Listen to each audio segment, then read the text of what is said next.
இந்திராமா பேசுகிறேன். நம்ம என்ன செய்ய போகிறோம்னா நெல்லிக்காய் பொடிங்க சாதம் இட்லி தோசை எல்லாத்துக்குமே வச்சு சாப்பிட்லாம். வாங்க எப்படி செய்யலான்னு பார்க்கலாம். வாங்க இதுக்கு தேவையான பொருட்கள் வந்து பார்த்துக்கலாம். நெல்லிக்காய் பொடி செய்கிறதுக்கு தேவையான பொருள் வந்து பார்க்கலாம் வாங்க. நெல்லிக்காய் பொடி செய்கிறதுக்கு வந்து நெல்லிக்காய் பொடிங்க இது நல்லா வந்து நிழல்லே காய வச்சு கொஞ்சம் நேரம் ஒரு அரை மணி நேரம் மட்டும் வெயிலில் வச்சுருக்கேன். 3 நாள் நிழல்லே காமிச்சுங்க. கொஞ்சம் நைஸும் பொறுன்னு வர்றதுக்காக வெயிலில் கொஞ்சம் நேரம் வச்சு எடுத்துருக்கேன். இப்போ இதை வந்து இந்த மாதிரி திருவிக்காக காய வைக்கணும். திருவி காமிக்கிறதுக்காக வச்சுருக்கேன். நெல்லிக்காயை வந்து கழுவி நல்லா துடைச்சிட்டு இந்த மாதிரி துருவி எடுத்துக்கிறோனுங்க. இந்த மாதிரி துருவி இந்த மாதிரி தட்டில் அப்படியே ஒரு 3 நாள் நிழல்லே வச்சுருங்க. இது கொஞ்சம் அளவு காஞ்சிடும் நல்லா. அதுக்கப்புறம் சத்தோடு கொஞ்சம் ஒரு அரை மணி நேரம் வெயிலில் வச்சிங்கன்னா போதும்.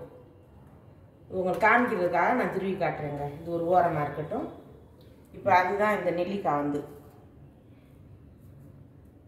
250 ml வந்து 3/4 கப் இருக்குது. 100 உளுந்துங்க, 100 கடலைப்பருப்பு, 100 வேர்க்கடலை, 100 பச்சைப்பருப்பு,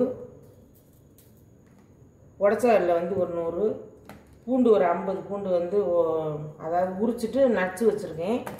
எள் வந்து ஒரு 3 ஸ்பூனு, காஞ்ச மிளகாய் வந்து காஷ்மீர் மிளகாயும் நம்ம கார சில்லி மிளகாயும் வந்து ஒரு 50 கிராம் எடுத்து வச்சுருக்கேன்.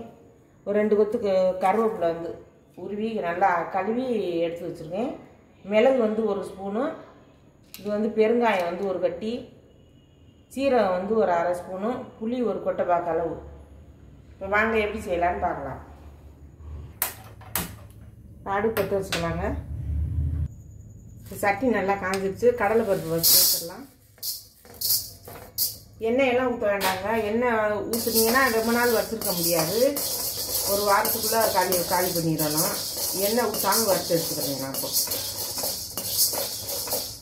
3 மாதம் கூட வச்சுக்கலாம். அங்கே எண்ணெய் ஊற்றாமல் வறுத்து செஞ்சோம்னா.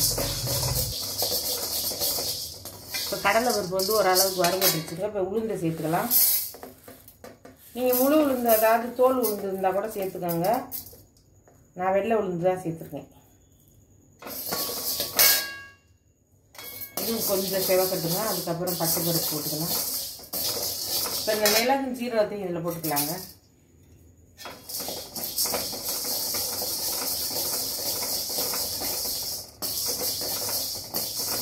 கரெக்டாக வறுக்கணும். உங்களுக்கு சரியாக உங்களுக்கு வறுக்க வரலைன்னா தனித்தனியாக வறுத்து எடுத்துக்கோங்க. நல்லா கரெக்டாக வந்துடுங்க. சூட்டு கலக்கும்.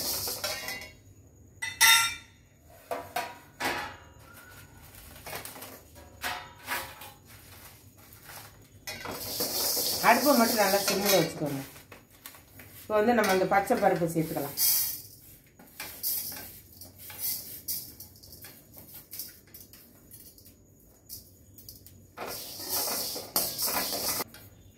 இப்போ இந்த எள்ளையும் சேர்த்துக்கலாங்க. 3 ஸ்பூன் எள்ளு, கருப்பு எள்ளு தான் சேர்த்துருக்கேன். கருப்பு எள்ளு சேருங்க, நல்லாயிருக்கும்.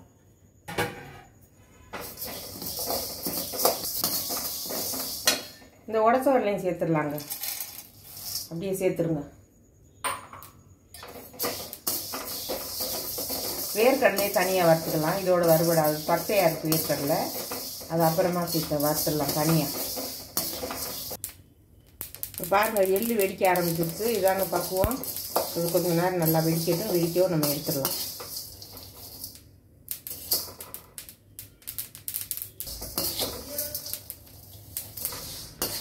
இப்போ நல்லா வறுபட்டுருச்சுங்க. பாருங்கள், கரெக்டாக வறுபட்டுருச்சு. இப்போ நம்ம எடுத்து கொட்டிடுறோம். இது நல்லா ஆறட்டும். இப்போ இந்த வேர்க்கடலை இருக்குல்ல, அதை வறுத்துக்கலாம்.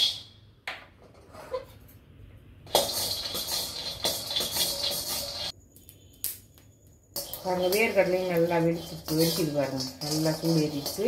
தோல் நீக்க வேண்டாங்க. தோல்லையும் சத்து இருக்குது. பொடி தான் பண்ண போகிறோம். தோலெல்லாம் நீங்கள் வந்து எதுக்கு தேவையில்லை. நான் பச்சை வேர்க்கடலை தான் நல்லா பூச்சி இது இல்லாமல் நல்ல பருப்பு அழுக பருப்பு இல்லாமல் எல்லாம் பறக்கி எடுத்துகிட்டு சுத்தம் பண்ணி வச்சுருக்கேன். அதனால் அந்த தோல் எடுக்க வேண்டாம். தோல்லையும் நல்லா சத்து இருக்குது இதில். இப்போ அடுப்பை நல்லா சிம்மில் வச்சுட்டு நெல்லிக்காய் பொடி தூள் இருக்குல்ல, நெல்லிக்காய் வந்து திருவி காய வச்சுருக்கோம்ல, அதையும் லைட்டாக வறுத்துக்கலாம். எதுக்குமே எண்ணெய் விட வேண்டாம். நம்மளுக்கு வந்து பூண்டு வறுக்கிறதுக்கு கருவேப்பிலை வறுக்கிறதுக்கு மட்டும் ஒரு சொட்டு எண்ணெய் விட்டால் போதுங்க. ஏன்னா எண்ணெய் விட்டு நீங்கள் வறுத்தீங்கன்னாக்கா நிறைய நாள் வச்சுருக்க முடியாது பொடி.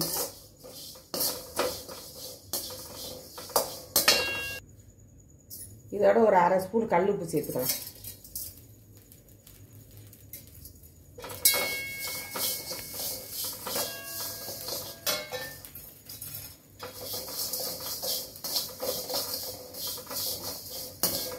இது வந்து காஞ்சதுனால உங்களுக்கு புளிப்பு இருக்காதனால இருக்குன்னு நினைக்காதீங்க. புளிப்பு அப்படியே தான் இருக்கும்.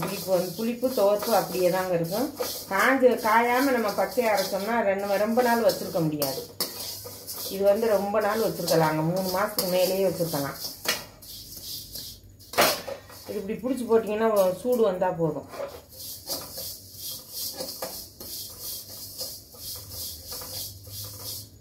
இதையும் நம்ம எடுத்துடலாம்.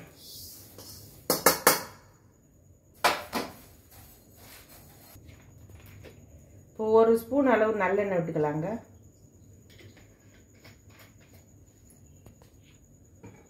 இந்த பூண்டு வந்து தட்டி வச்சுருக்கோம்ல, ஒரு கட்டி பூண்டு 50 கிராம் இருக்கும். தட்டி வச்சுருக்கேன். உரிச்சிட்டு நல்லா தோல் உரிச்சிட்டு தட்டி வச்சுருக்கேன். ஒன்றும் பாதிமா இது வந்து நல்லா கிழக்க வறுத்து வச்சுருக்கேன்.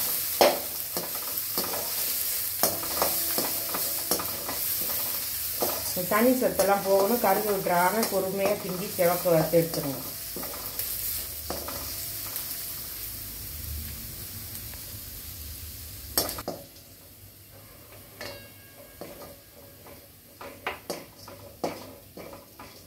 நல்லா வறுபட்டுருச்சு. இப்போ இதையும் எடுத்துருங்க.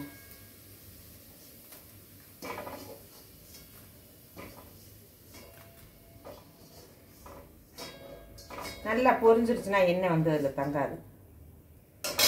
இப்போ வந்து இந்த பெருங்காயத்தை பொரிச்சு எடுத்துடலாங்க.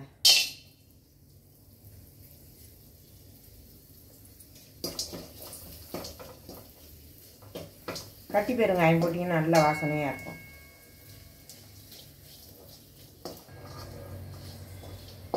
இதுவும் நல்லா பொரிஞ்சிருச்சு. இதையும் எடுத்துடலாம்.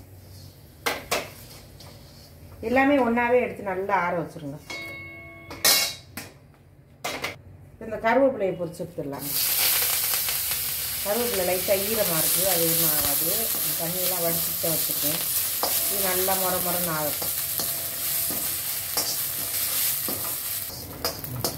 இப்போ கருவேப்பிலையும் எடுத்துடலாம். ஒன்றா சேர்த்துடலாம். அதோட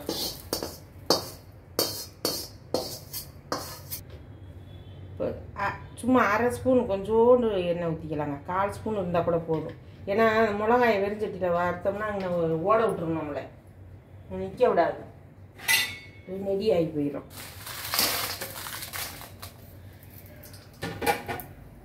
மிளகாயை சேர்த்தாச்சு. அது வறுத்துடலாம் லைட்டாக. அடுப்பை நல்லா சிம்மில் வச்சுக்கோங்க. நெடி நிற்க முடியாது. எண்ணெய் ஊற்றி வறுக்கலைன்னா நெடி கிட்ட நிற்க விடாது. நம்மளை ஓட விட்டுரும் வெளியில்.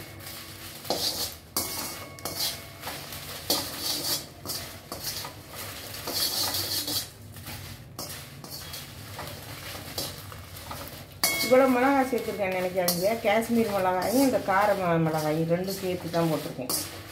அதனால் காரம் அவ்வளோவா இருக்காது.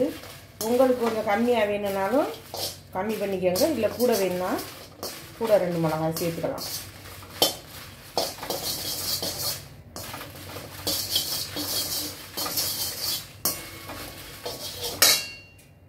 இந்த புளி இருக்குது இல்லைங்களா, புளி ஒரு கொட்டை பாக்களவு. ஏன்னா இதில் ஏற்கனவே புளிப்பு இருக்கும். நெல்லிக்காயில் ஒரு கொட்டை பாக்களவுடைய புளி அதையும் இதோட சேர்த்து வறுத்துடலாம்.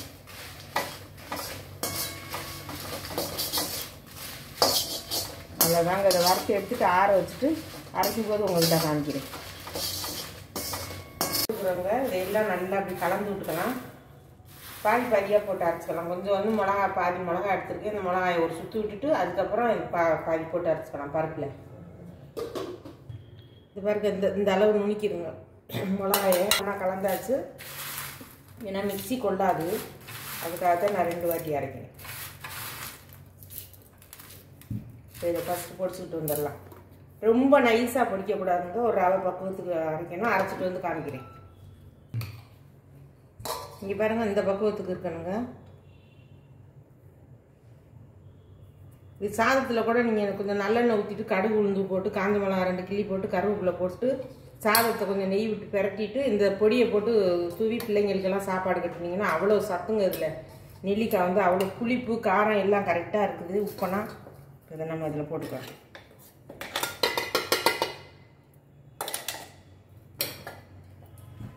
அருமையாக இருக்குது பாருங்கள், வாசனை அப்படியே அருமையாக இருக்குது. இப்போ ஃபஸ்ட்டு அதே மாதிரி இந்த மிளகாயை ஃபஸ்ட்டு அரைச்சிக்கிறோம். ஃபஸ்ட்டு வந்து இதை லைட்டாக தூள் பண்ணிவிட்டு அதுக்கப்புறம் இதெல்லாம் எல்லாத்தையும் சேர்த்து பொடி பண்ணிவிட்டு உங்கள்கிட்ட காமிக்கிறேன். நம்மளோட நெல்லிக்காய் பொடி ரெடி ஆகிடுச்சு பாருங்கள். சாதம், இட்லி, தோசை, இடியப்பம் எல்லாத்துக்குமே அதை தொட்டு சாப்பிட்லாங்க, அருமையாக இருக்கும். சாதம் செய்யணுன்னா நீங்கள் வந்து காஞ்ச மிளகா கடுகு உளுந்து போட்டு நல்லெண்ணெயை நெய்யை விட்டு தாளிச்சிட்டு சாதத்தை போட்டு கிளறிட்டு இந்த பொடியை போட்டு பிரட்டி எடுத்திங்கன்னா அருமையாக இருக்குங்க. வாசனை செம்மையாக இருக்குது, டேஸ்ட்டும் அவ்வளோ அருமையாக இருக்குது, ரொம்ப சத்தானது. இதே மாதிரி செஞ்சு இந்த அளவுகளோடு நீங்கள் செஞ்சு சாப்பிட்டு பார்த்துட்டு இந்த வீடியோ உங்களுக்கு பிடிச்சிருந்ததுன்னா லைக் பண்ணுங்கள், ஷேர் பண்ணுங்கள், சப்ஸ்கிரைப் பண்ணுங்கள், பெல் பட்டனை கிளிக் பண்ணுங்கள். எல்லோரும் சப்போர்ட் பண்ணுங்கள், எல்லோரும் சப்ஸ்கிரைப் பண்ணுங்கள். உங்கள் நண்பர்களுக்கெல்லாம் ஷேர் பண்ணி விடுங்க. நன்றி, வணக்கம்.